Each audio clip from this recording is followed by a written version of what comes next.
सैया पर लेट जाते हैं।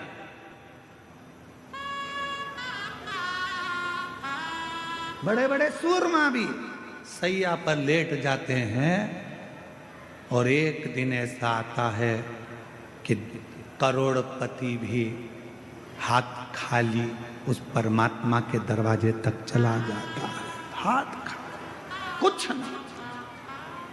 पांड्य देश का राजा सुख, धन बहुत था, वैभव बहुत था, सत्ता बहुत थी, संपदा बहुत थी, सब कुछ था, पर किसने समय जाना अकाल पड़ गया। राज्य के हाथी घोड़ा सब मर गए, बीमारियां लग गई, लोग होन बीमार पड़ने लगे, मरने लगे। अकाल था, कुछ खाने को नहीं मिला, पानी पीने को नहीं मिला, कुछ भी नहीं मिला, कुछ भी। पास के राज्य के राजाओं को मालूम पड़ा कि पांड्य देश पर ये अकाल पड़ गया है, अच्छा मौका है, आक्रमण करो और आक्रमण करके इस राज्य पर अपना हक जता दो।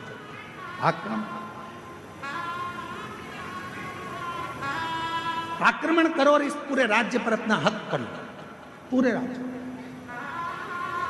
ध्यान देना थोड़ा सा, बहुत सावधानी का कथा है आज की, बहुत सावधानी।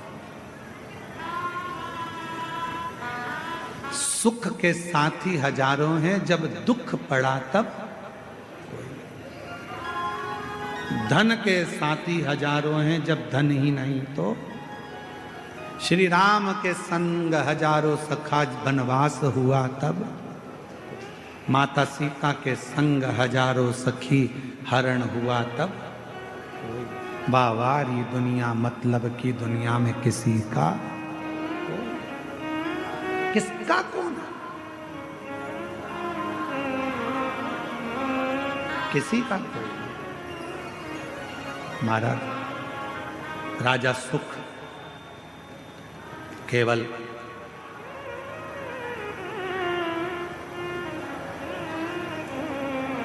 अपने दिल की बात किससे कहें, अपने हृदय की बात किससे कह सकते हैं।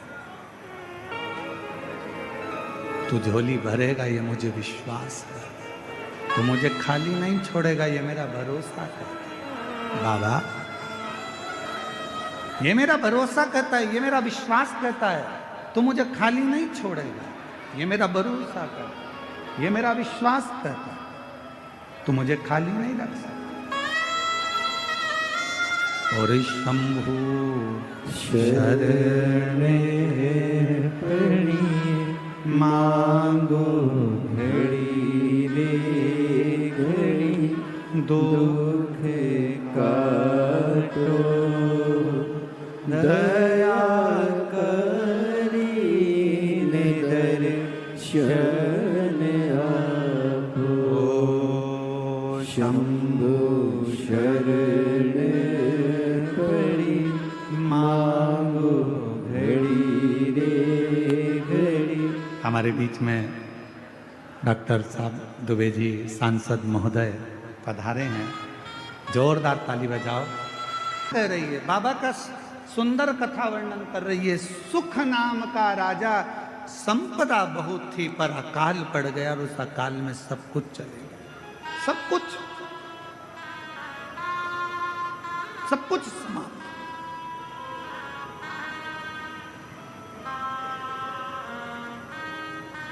अब राजा के ऊपर आसपास के राज्य के राजाओं ने आक्रमण कर दिया। राजा के ऊपर आसपास के राज्य के आक्रमण हुआ, और आक्रमण हुआ,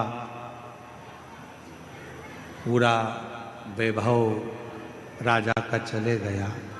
राजा अपनी पत्नी और बच्चों के साथ और थोड़ी सी सेना को लेकर, 20-25 सेना को लेकर राजा जंगल में चले गया। कहीं ये दूसरे राजा मुझे मार ना डाले, ये दूसरे राजा मुझे समाप्त ना कर दे। चले गया दूसरे वन के अंदर गया। राजा देखा कुछ खाने पीने को मिलता नहीं, प्राप्त नहीं, बहुत रो रहा था। साथ के जितने सैनिक थे वो भी समझा रहे थे, महाराज क्यों रो रहे हैं, क्यों? किस लिए रो रहे? तुम्हारी आंख में आंसू क्यों है? बचा नहीं सका, मेरा राज्य पूरा की पूरा चला गया और मेरे स्मरण में नहीं रहा। ये अकाल पड़ गया, पानी नहीं मिला, भोजन नहीं मिला, अन्न नहीं मिला, सामग्री नहीं मिली, सब की सब पूरा चले गया। ये मुझे दुख होगा, ये महाराज क्यों चिंता करते हो? सामने एक शंकर भगवान का शिवलिंग एक ओटले पर, ओटला जानते हो, चबूतरे पर केवल शिवलिंग रखा हुआ था, केवल शिवलिंग और कुछ नहीं, केवल शिवलिंग। चबूतरे पर एक शिवलिंग रखा है, मात्र एक शिवलिंग चबूतरे।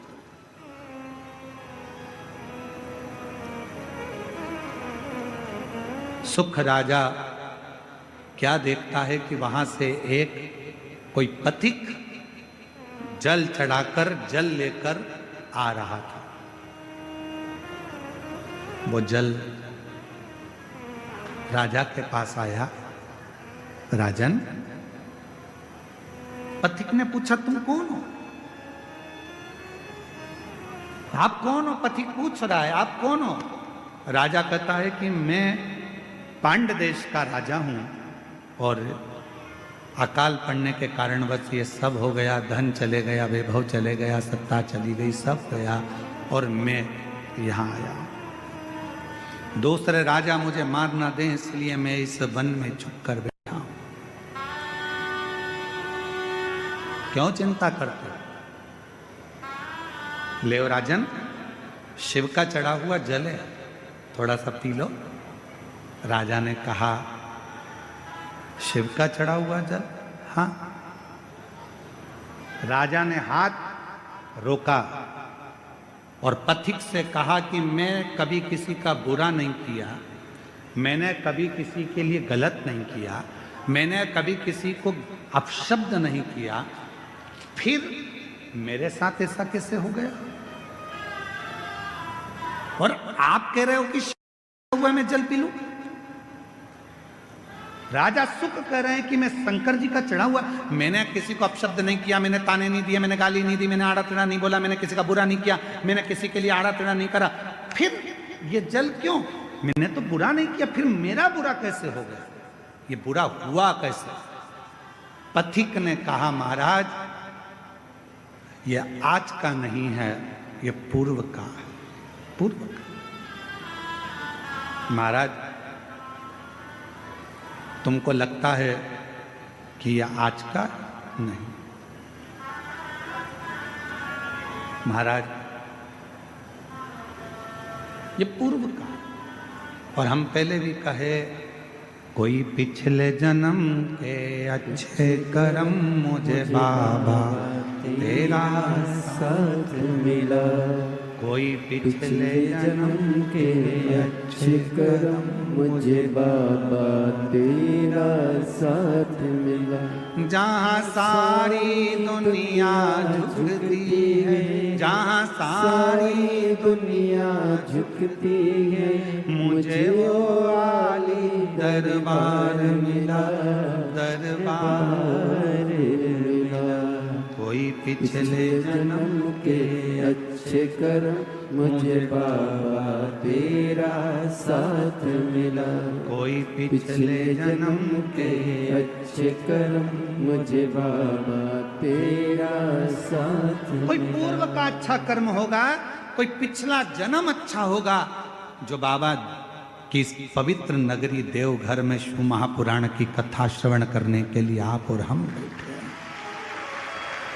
कोई पूर्व का जन्म अच्छा होगा, कोई पिछला जन्म हमारा अच्छा होगा, जो इस पवित्र का भान होगा। इस जन्म में तो तुमने कोई बुरा नहीं करा। कई लोग कहते हैं मेरे पास में इतना धन था, मेरे पास ऐसा वैभव था, मेरे पास इतना सामान था, मेरे पास इतनी सत्ता थी, चला गया। जैसे एक पत्र आया था बीच में, एक पत्र अपन ने पढ़ा था, यहीं कोई सा गांव का था, तो वहाँ उस पत्र में अपन ने पढ़ा था कि वो उसके शोरूम में आग लग गया, पूरा इलेक्ट्रॉनिक सामान 1 करोड़ रुपए का, 1.5 करोड़ रुपए का जल गया। जलने के बाद कोई व्यक्ति आया, वो 25 लाख लेकर चले गया। फिर उसके पति को लकवा लग गया, पैरालिसिस हो गया, वो ग्रसित होकर पड़ रहा। तो अब वो सोचे कि मैंने तो कभी बुरा नहीं किया, मैंने तो सब अच्छा किया, फिर मेरा पूर्व का कर्म हमारा कोई प्रायश्चित पुराना रहा हो। जल चढ़ाना मत छोड़ना, शिव को एक लोटा जल चढ़ाना मत छोड़ना। कितना भी दुख आ जाए, कितनी भी तकलीफ आ जाए, कितना भी कष्ट आ जाए, कितनी भी परेशानी आ जाए, अगर तुम्हारी कितनी भी परेशानी हो, कितना भी कष्ट हो, कितनी भी बीमारी हो, कितना भी दुख हो, कितनी भी तकलीफ हो, तुमने अगर एक लोटा जल चढ़ाना नहीं छोड़ा तो निश्चित है तुम्हारे पिछले जन्म का जो कर्म है वो धीरे धीरे कट जाएगा और तुम्हारी जिंदगी फिर अच्छी हो कटेगा, वो कर्म कटेगा फिर। कोई पूर्व का कर्म, कोई पिछले जन्म का अच्छा कर्म।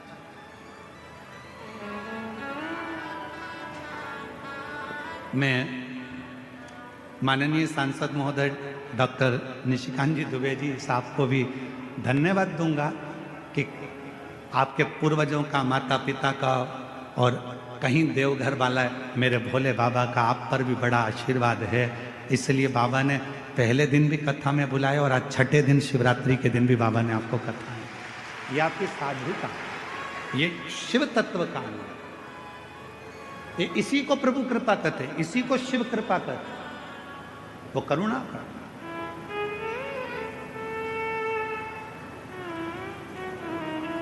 सुख तुम्हारे पूर्व जन्म का कोई भान होगा, पूर्व जन्म का, पूर्व जन्म का।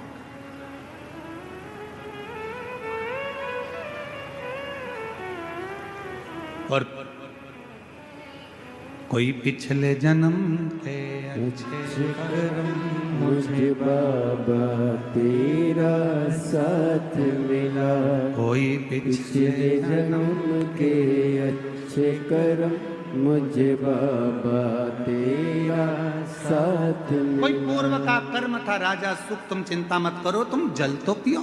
राजा सुख ने पूछा कि आप इतना जानते हो तो एक बात और बताओ कि मैंने पिछले जन्म में ऐसा क्या कर दिया था जो मेरा पूरा सत्ता, पूरा वैभव सब चले गया।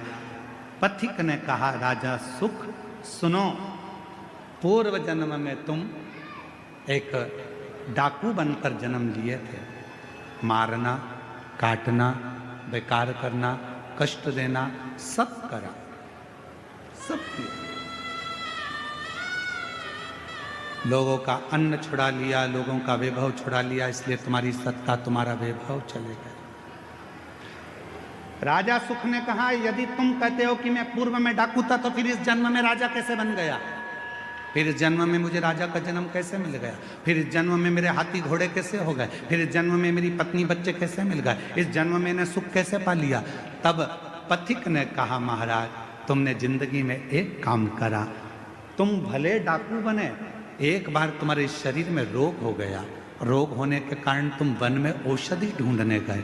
औषधि ढूंढने के लिए जब गए तुम्हें प्यास लगी, प्यास लगी तो तुम्हारे पास में पानी नहीं था, पानी नहीं था। एक शंकर का शिवलिंग देखा, उस शिवलिंग के पास में एक पात्र भरा हुआ रखा था, उस पात्र को तुमने उठा लिया, देखा शंकर के शिवलिंग पर बहुत सारा कुछ ना कुछ पदार्थ लगा था, तुमने वही पानी शिव पर डाल दिया और उसी पानी को झेलकर तुमने पी लिया, जिसके फल स्वरूप तुम्हें इस जन्म में राजा का जन्म मिला, पत्नी मिली, बच्चे मिले, घर मिला, परिवार मिला, सुख मिला, सब कुछ मिला। पर पिछले जन्म का एक पुण्य तुम्हारे को राजा बना देता है, पिछले जन्म का कुछ पुण्य तुम्हारे को फिर उस राज्य को छुड़ा लेता है। हाथ जोड़ लिए सुख ने, आप बताओ महाराज, आप आज्ञा दो, अब मुझे वो राज्य कैसे मिलेगा? तब पथिक ने कहा उस राज्य को पाने का सबसे सुंदर तरीका है, शंकर के शिवलिंग के पास जाओ और शिव को फिर एक लोटा जल चढ़ाना प्रारंभ करो, वो सुख वापिस ले। हमसे लोग पूछते हैं एक लोटे जल में क्या है, एक लोटे जल में ऐसा क्या है, एक लोटे जल में इतना वैभव कैसे है, एक लोटे जल में इतना सुख कैसे है, एक लोटा जल सारी समस्या का हल कैसे हो सकता है, एक लोटा जल श्री शिवाय नमस्तुभ्यम सारे दुखों को कैसे हर सकता है, आखिर इस मंत्र में, आखिर इस जल में ऐसा होता क्या है? हम कहते हैं हमसे मत पूछो, तुम्हारी जिंदगी में तकलीफ आए तो चढ़ा के देखो, प्रैक्टिकल करके देखो कि तुम्हें उसमें फायदा मिल रहा है कि नहीं मिल रहा है। मेरे बाबा तुम्हारा हाथ पकड़ रहे हैं कि नहीं पकड़ रहे, वो चाहे, वो कृपा करे, वो करुणा करे।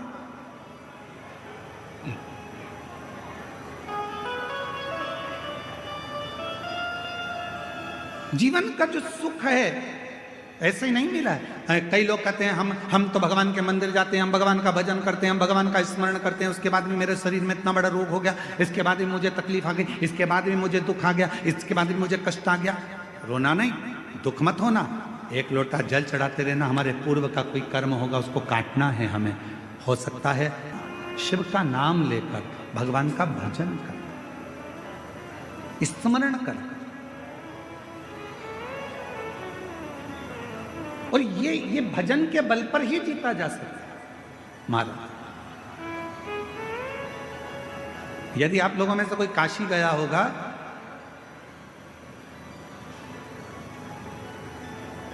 तो काशी में एक जगेश्वर महादेव है। जगेश्वर महादेव काशी में विराजमान है। कभी आप लोगों में से कोई गया होगा, स्मरण रखिए, काशी अगर कोई गया। एक होता है शमी का पौधा, एक होता है मंदार का पौधा। मंदार जानते हो सब लोग? बोलो तो जम के। सफेद आंकड़ा भी उसको बोलते हैं, मंदार भी उसको बोलते हैं। मंदार का पौधा, और एक होता है शमी का। कहते हैं जिस व्यक्ति की जिंदगी में केवल घाटा ही घाटा लिखा हो, दुख ही दुख लिखा हो, और कई साल हो गए हों किराए के मकान में रहते हुए या तकलीफ को भोगते भोगते, परिवार में कहीं सुख है ही नहीं, दो पौधे को याद रखना। और दोनों पौधे की कथा हमने पूर्व में सुना चुके, मंदार और शमी। दोनों की कथा सुनाइए कि ये कौन से मुनि थे, कौन से ऋषि के बेटे थे, ये मंदार और शमी किसके पुत्र थे, सब कथा सुने। आप YouTube पर सर्च करिएगा तो आपको कथा पूरी मिल जाएगी, आप उसको सुनिए। जिसकी जिंदगी में दुख ही दुख लिखा, कष्ट ही कष्ट लिखा, परेशानी ही परेशानी लिखी, तो मंदार और शमी ये दो पौधे ऐसे हैं जो जीवन में सुख प्रदान करते हैं। एक नियम बना लो, 12 महीने शिवरात्रि आती है, हर महीने शिवरात्रि पड़ती है, महीने में 2 बार प्रदोष पड़ती है। या तो प्रदोष का नियम बनाओ या शिवरात्रि का नियम बनाओ। एक काम करना चालू करो, थोड़ी सी मिट्टी शमी के पेड़ के नीचे की और थोड़ी सी मिट्टी मंदार के पौधे के नीचे की, दोनों को लाओ, अच्छा मिलाकर उसका एक शिवलिंग का निर्माण करो, और उस शिवलिंग का पूजन प्रदोष काल में शाम के समय शिवलिंग के सामने 2 घी के दिए जलाकर, जैसी घर में पूजन करते हो वैसी की वैसी पूजन करो, आरती करो, थोड़ा सा भोग लगाकर निवेदन कर कर उस शिवलिंग का बाद में विसर्जन करो। 5 या 7 प्रदोष कर लो या 5 या 7 शिवरात्रि कर लो, आपको किसी के आगे हाथ नहीं फैलाना पड़ेगा। मेरा देव अधिदेव महादेव स्वयं भंडार भरना प्रारंभ कर देगा, स्वयं शिव भंडार भरेगा। मंदार और शमी के वृक्ष के नीचे का वो फल होता है जो सुख देगा, जो सुख देगा।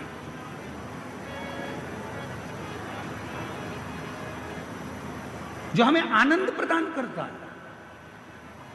मंदार मतलब आप लोग जानते हो, वो सफ़ेद आंकड़े की जो जड़ होती है, आंकड़ा होता है, उसके छोटे छोटे फूल होते हैं मंदार के, भगवान शंकर को चढ़ते हैं। और शमी की पत्ती तो आप लोग जानते ही हो, शमी का पत्र, इसके पौधे के नीचे और उसके पौधे, इसका वृक्ष और उसके वृक्ष के नीचे की थोड़ी थोड़ी मिट्टी, प्रदोष काल में या तो प्रदोष हो या शिवरात्रि हो, दोनों को मिलाकर उसका शिवलिंग बनाकर उसकी आराधना, उसकी अभी हम कथा में एक बड़ा सुंदर व्याख्यान बताएंगे। जब घर में एक बीमार होता है, दूसरा ठीक होता है, दूसरा बीमार होता है, तीसरा ठीक होता है, उसका भी स्मरण इसमें मंदार और शमी के पौधे के नीचे की मिट्टी का बना।